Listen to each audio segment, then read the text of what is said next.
So the work day is done. I headed to the house. It's been a great day.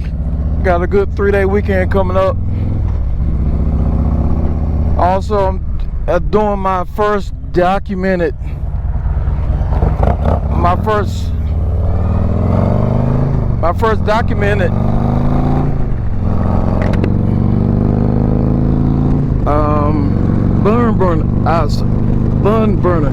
saddle sore. I'm sorry. Doing my first documented saddle sore on tomorrow. I think I'm gonna head up through the tail of the dragon. I'm gonna be there about the time the sun comes up. I'm gonna head over to North Carolina. Well, I'll be in North Carolina. Head over to my hometown. Stop by, peek in my brother's barbershop, say what's up, and then I should be back home tomorrow evening by supper time. So this is my first time. This is my first time using my my microphone. I actually used my microphone inside my helmet this morning, but I had a connection problem. So I'm hoping that this connection problem is great. I mean, hopefully that I solved that connection problem. And when I say connection problem, really what I did was my connector wasn't connected all the way, and so I just got like a bunch of what do you call it, the static for lack of a better term. So this morning when I came to work, I was talking about, and I was just gonna tell you guys what happened to me with Harley Davidson. Harley Davidson, man, their service center, their customer service, along with pretty much everybody else's customer service, needs work.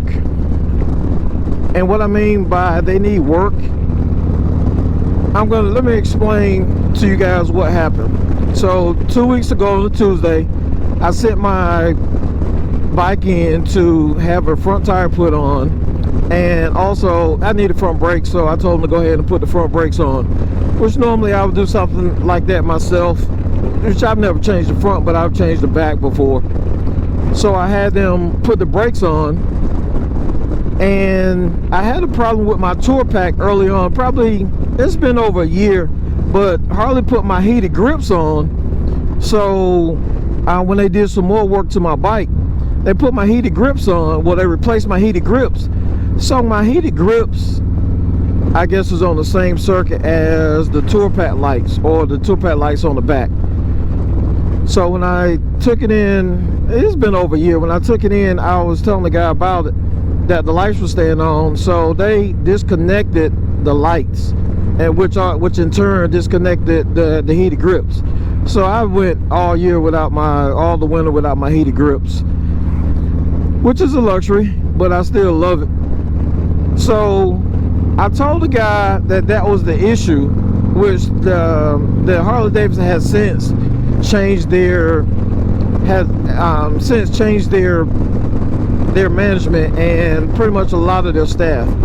So I told the guy, which I didn't really feel like he was really listening to me when I was telling him or talking to him, that the issue is my tour pack lights stay on when the bike is off.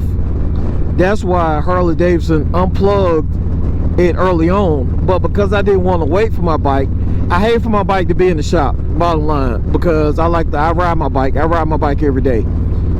So that was the reason why I didn't let them fix it. Because as we all know, and you guys tell me if I'm wrong, but sometimes when you take your stuff to Harley Davidson, and we all love Harley, well, all about us Harley riders love Harley Davidson, but sometimes when you take your stuff to Harley Davidson, they do not get your stuff back as promised a lot of times. Not every time. And if your Harley dealership is different, let me know. Let me know if you experience a different situation with them. Okay. And man, shoot, I left my jacket. I left the jacket I was gonna wear tomorrow. I left it in my truck, but I'm not going back to get it. So anyway, so you guys, do you guys are you guys always satisfied with Harley Davidson with their service, or do you have an issue with their service when you take your bike in there? So anyway, that being said, when I told the guy what my issue was, what the matter was, I really didn't think he was paying attention too much, because I think the only thing that he heard was the lights are not working. That's not the case. So in turn, when the lights were, when I put it in on Tuesday, and again guys, this is my first time talking while I'm doing with the good setup, which I hope is a good setup. This is my first time talking to you guys while I'm riding. So initially when I put it in, I put it in on Tuesday. The guy said, okay, we'll have it back to you on Thursday. So I called on Thursday, it wasn't ready. My bike was not ready until the following Thursday. So that's a week and what, Tuesday, Wednesday, Thursday, a week and 2 days, so 9 days.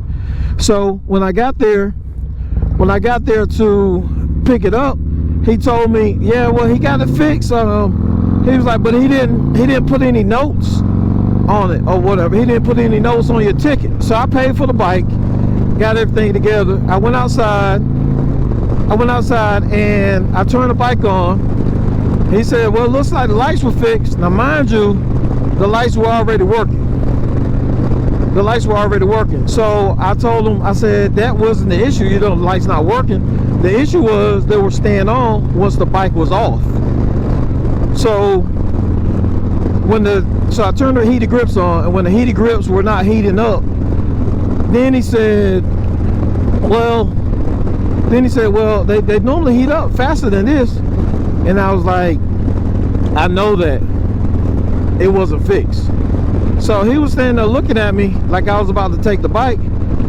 I said, bro, put it back in. Put it back in service to get it fixed or whatever. So he was like, oh, you want to leave? I said, yes. So he put it back in to get it, so that they can fix it or whatever. Now this was on a Thursday. So I called back on Saturday. It was like, well, no, it's up on the lift, but he's not finished with it yet. This is what they told me. It's up on the lift, but he's not finished with it yet. So I was like, okay, cool. So I called back on Friday. What's up, buddy? So I called back on Sunday, and the young lady answered the phone, and she told me, I said, hey, could you check? This is Tim, calling to check the status of my bike. So she went to check the status, and she came back, yeah, it's up on the lift, but he's not done with it yet or whatever. I said, okay, cool. She said, but he's not going to be back in until Tuesday.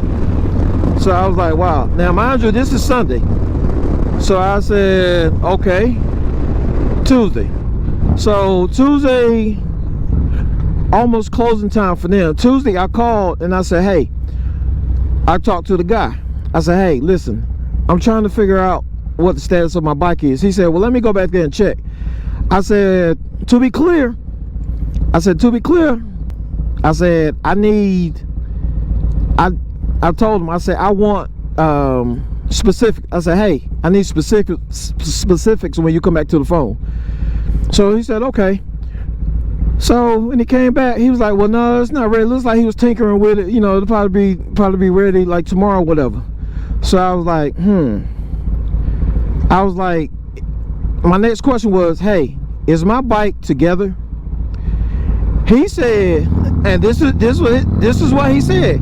He said, well, no, it's not together. And I said, well, mind you, they were closing about 30 minutes or so, 45 minutes. I said, yeah, I said, is my bike together? Because I'll just come get it. Well, no, it's not together. Then he was like, well, no, you wouldn't be able to pick it up today because, because I'm not having nobody, to get it back together. So I said, cool. So I'm a patient guy, but sometimes with my bike, Hill to G, I get a little impatient. So instead of going home, I rerouted and went to the Harley dealership. So I got there. When I got there, it was 7:10. So of course all the customer doors were locked, but the garage door was open because they were moving the bikes in. So I walked into the garage. I went to the back and I looked at my bike. Of course my bike was all the way together. Hadn't been touched. It was just sitting back there behind like 3 or 4 bikes. So I guess I got pissed off. So I went inside. I walked through the office and I went to the front. Where all the salesmen and the service people were. I said, hey, where's so and so? And my man was like, well, hey, you must have just missed him because he you just walked past him. So I turned around and I went back and I saw him and I looked at him. He looked at me and he looked like he saw a ghost. I said, hey man, I said, go get my bike. And he was like, okay. So he went back there and told the guys to go get it. And mind you, there was probably about 4 bikes go, man. There was probably about 4 bikes. There was probably about 4 bikes in the behind my bike, so that they had to move so they could get my bike out. So once they pulled my bike out, he was like, well, man, I'm sorry, but I said, hey, let me tell you this. I said, I cannot stand somebody that works customer service and don't have integrity. I said, for me, integrity is key. I said, the fact that you kept leading me on, you did not tell me what was going on. The fact that you did not tell me what was going on. You kept telling me, it was on the rack, he had been looking at it and stuff like that. I said, bro, that's a problem for me. I said, this is why it's a problem.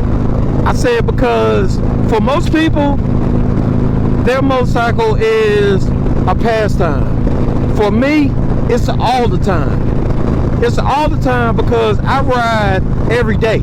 I ride to work. I probably ride my motorcycle. And I'm sorry if I'm yelling, let me get my volume together. So I ride my motorcycle pretty much every day. I probably ride it 80% of the time. And I drive my Jeep probably the other 20%. Or if it's raining and I just not feeling it, going to work and stuff, just a regular commute or whatever. And it's raining, it's not that serious to me or whatever. Now, if I get caught in the rain, that's something different. But that's beside the story. So what I was telling him, I said, hey man, the problem that I have is that you did not tell me what was going on. I said, I called him several times. I say, I understand that employees call in to work. I understand that people do wrong, call in to work, don't get the job done, backlogged, got too much stuff going on in the shop. I told them, I said, you guys got a ton of bikes back here. Man, go-kart sure have come a long way. Man, look at that nice go-kart. Man, that's nice. I like that. So, what I told him, I said, I understand you guys have a lot of bikes. You guys have a lot of bikes back there. So, I really like that go-kart. That's nice. I like that go-kart, man. So you guys got a lot of bikes back there. So I get it when it's backlogged. But I told him, I'm sorry, this story's taking me a little minute. But what I told him, I said, bro, I said you would get much more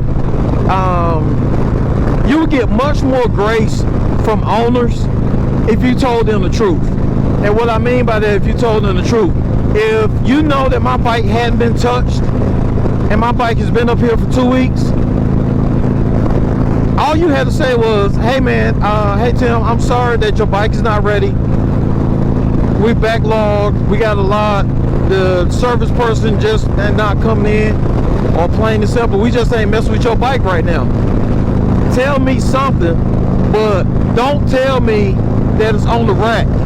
Don't tell me that he's been tinkering with it and he has not touched my bike. That's a problem. And I told him, I said, bro, I said, when you work in this front, I said, you got to have integrity and you got to talk to your customers and you got to let them know what's going on.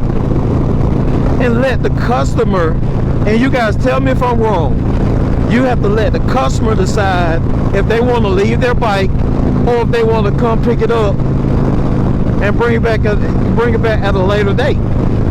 I mean, bottom line, let the customer decide if they want to do that or not. But you don't take it upon yourself to keep telling them untruths or beating around the bush or just hold it on. And I get too also that you're trying to make sure that you keep the service in house. You know, because you don't want to necessarily, you know, lose that service or whatever. Now, mind you, I had already paid for all the rest of the stuff. Oh, let me back up for a minute. When I picked the bike up initially, he said, yeah, well, he found a problem, and I might have said this already. He found a problem. It was a bad fuse. That was not the bad fuse. I mean, that was not the problem. I know what the bad fuse was. My heated gear. Those of you that run heated gear know that sometimes your heated gear can spark that tin fuse, and you don't blow that fuse. So you got to carry, you know, extra fuses with you. But I just hadn't changed it out yet because I hadn't been using my heated gear or whatever. So if you comment down below if you guys ride with heated gear, or if you know about, you know, having that tin fuse. I just actually put extra pigtail on my bike. So I got the one that, you know, the initial one that's hanging, and I have another one that's hardwired to my battery that I use as well, you know, so I can use both. But getting back to the lights, the guy was like, yeah, it was just a bad fuse. I said, no, it wasn't a bad fuse. So mind you, they had my bike from Tuesday to the next Thursday, and he said it was just a bad fuse, which tells me he didn't even look at the bike.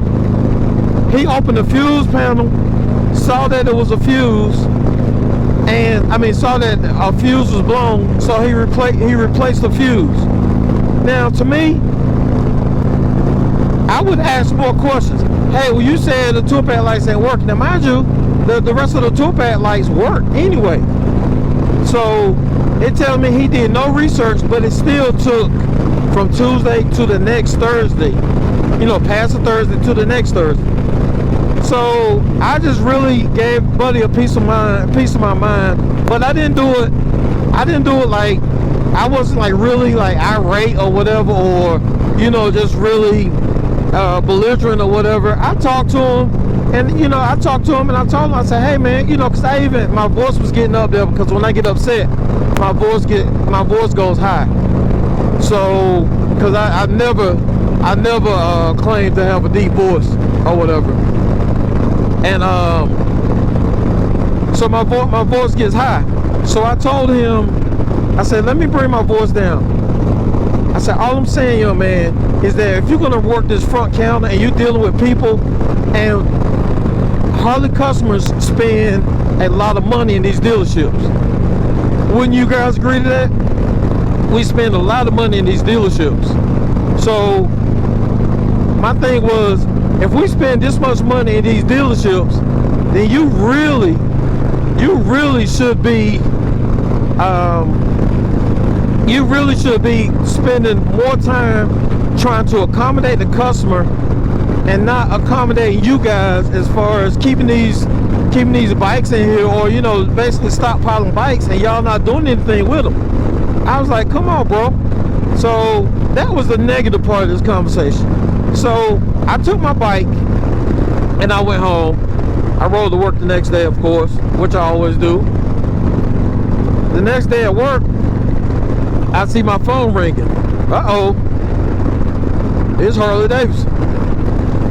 So this young man calls me back, and he said, hey Tim, how you doing? I said, man, I'm doing great. How are you?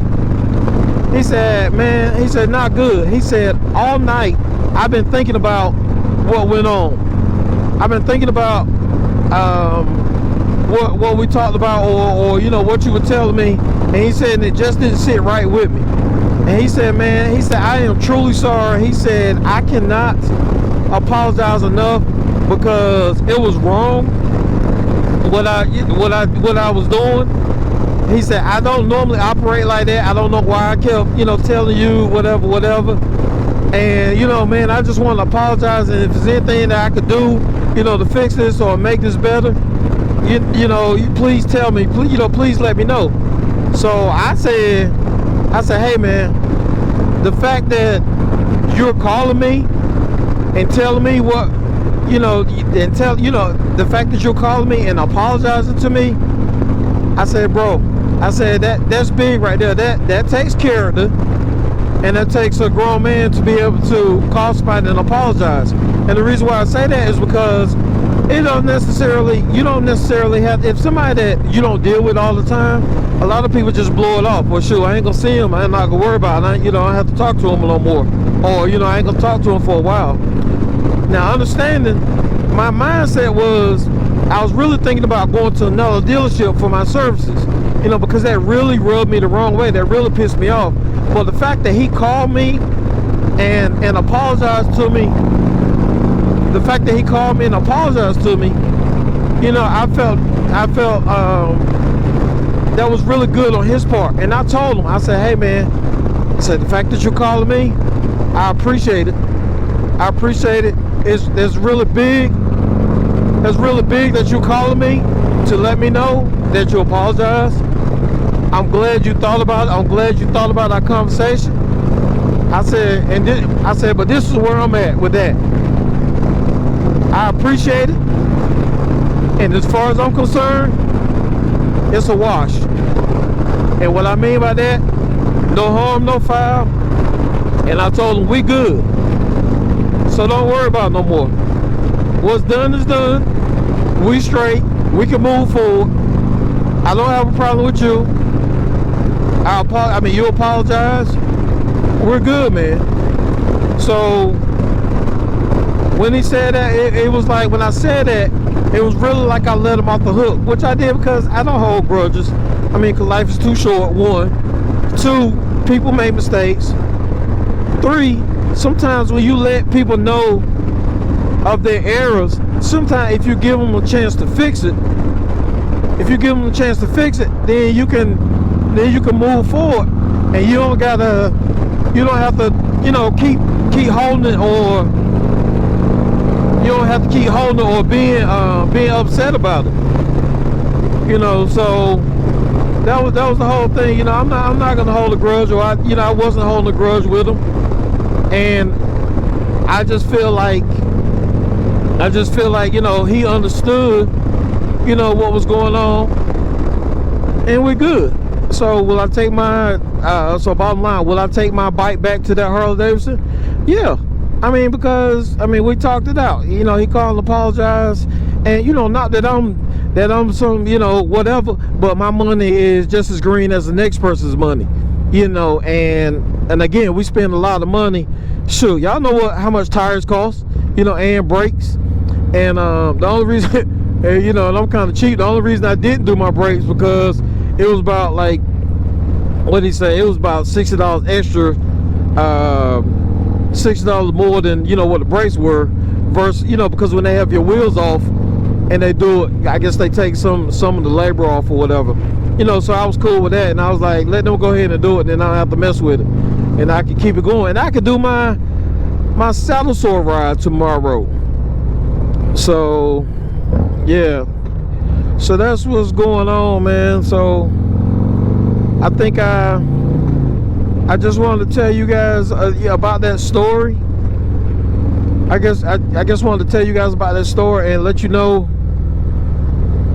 how Harley Davidson really needs to do something, which I don't know what kind of training they do as far as dealing with their customers, or trying to make sure. I know they be trying to keep the work in house or whatever, but yeah, man. And would y'all look at this traffic? Now I gotta try to, now it's a maneuver game trying to get through this traffic. It is Thursday. Tomorrow's Good Friday, so there's a lot of traffic going on. What time is it? 6:17. Yeah.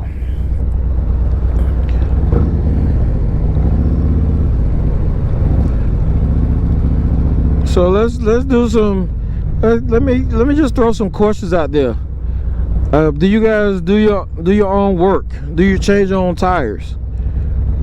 Do you take your tires off?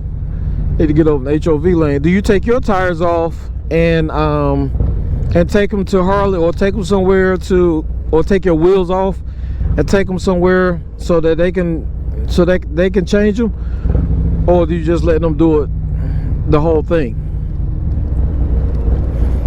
Do you guys, I guess after warranty, do you guys still take your bikes to Harley, or do you take them to a outside or independent or another shop or whatever? I don't know, man. We know that this stuff costs, but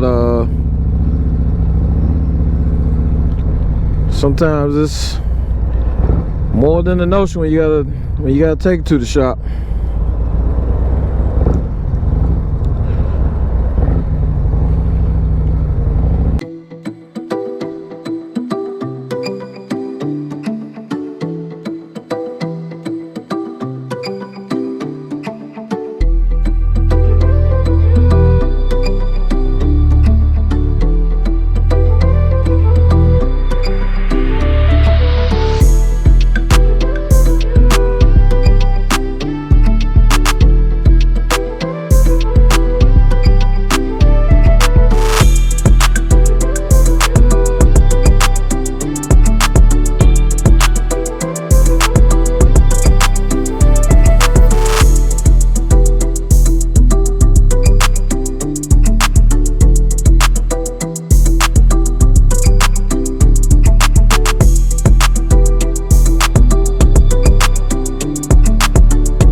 you guys are enjoying this video.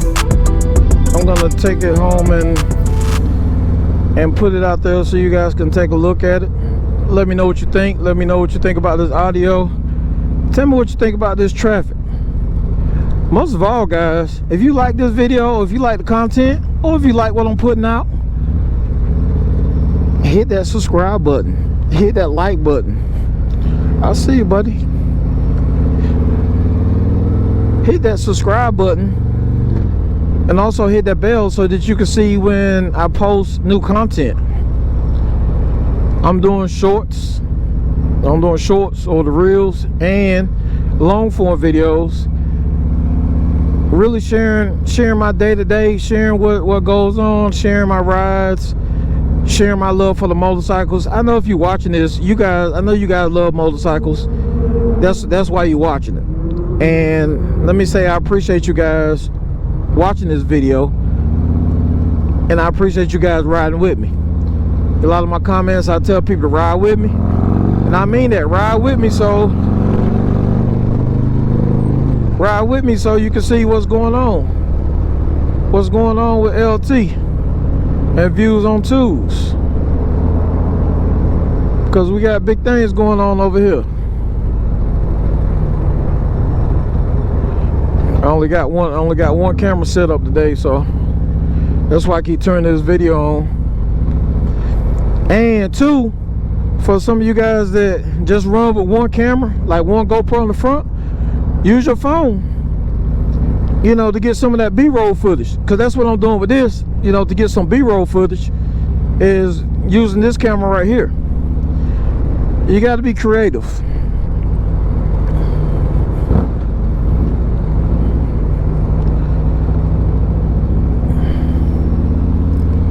I'm almost to my exit.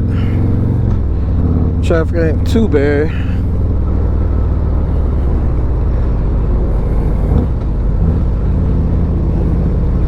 Yeah, sometimes you just gotta slide on through.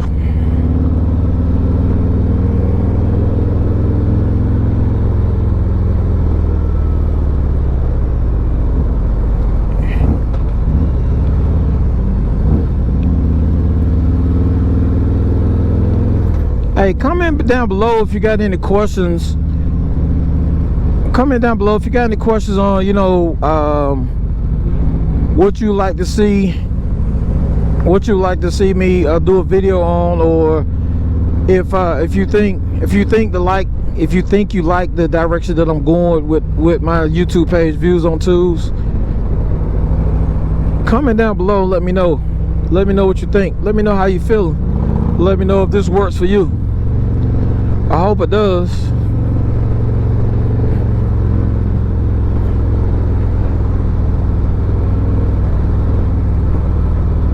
And again, if you like this video, if you like the content that I'm putting out, if you're picking up what I'm putting down,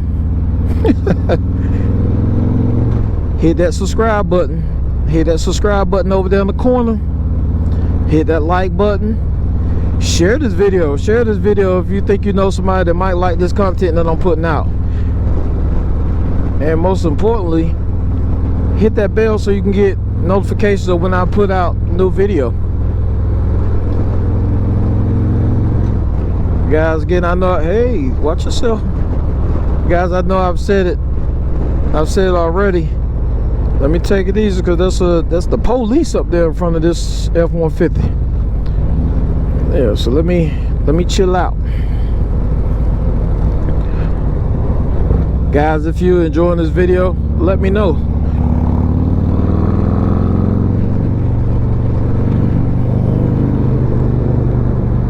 Gotta go ahead and get over here. Traffic usually breaks up when we get past that 248. It'll break up a little bit.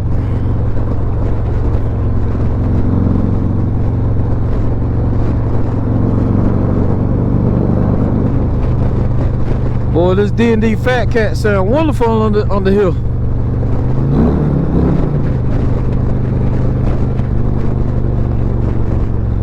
Traffic usually break up, then it claw back up right here, right past 249D. I don't know if you guys seen any videos about exit 251A. in Atlanta. Hey, I'm here. But that's it. 251A is actually my exit.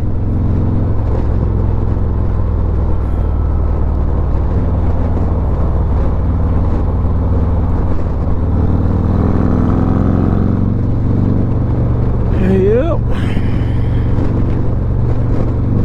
This has been Views on Tools.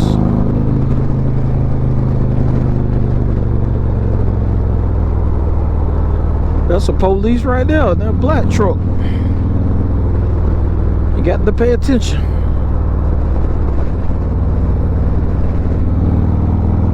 This has been Views on Tools. I appreciate you guys watching. Come back to see what else we got going on. Got the iron butt going on tomorrow. Of course, I'm gonna have that video once I get back. That iron butt saddle sore, 1,000 miles in 24 hours.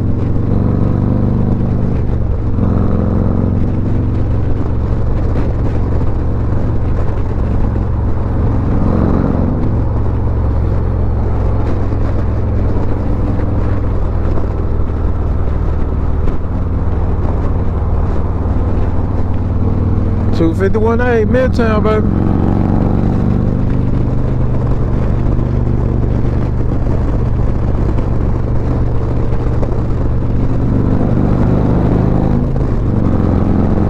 If you like this video, I like you. Thank you very much.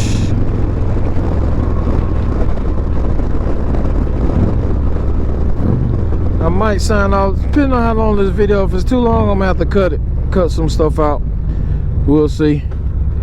But yeah, this traffic be crazy, man.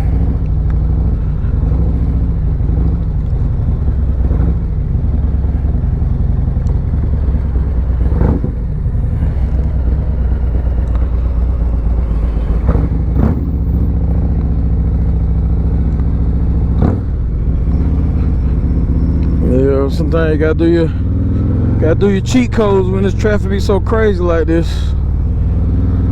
Slide out here to the front. I'm going straight, so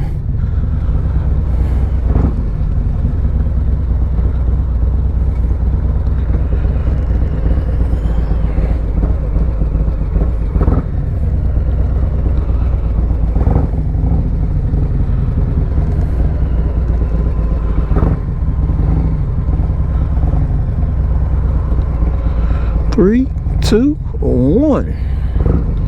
Let's go. I always check the oncoming traffic because these folks will go through these red lights, man, when they wait. This one is turning though.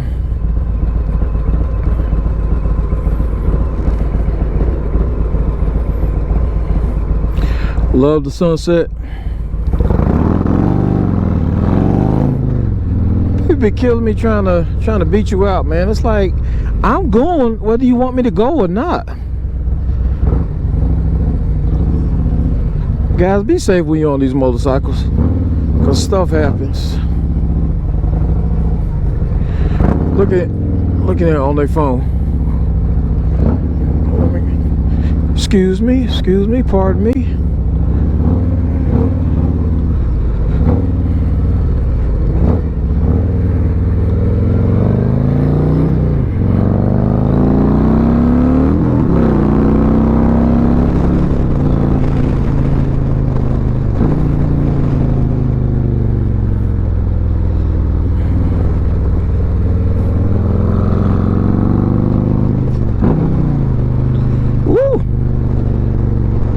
That was close. Who said loud pipes don't save lives?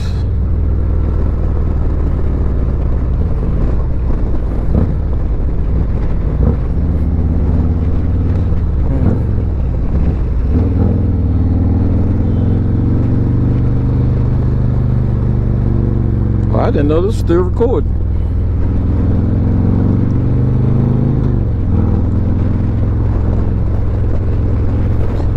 Alright guys, so that's it. I'm almost home.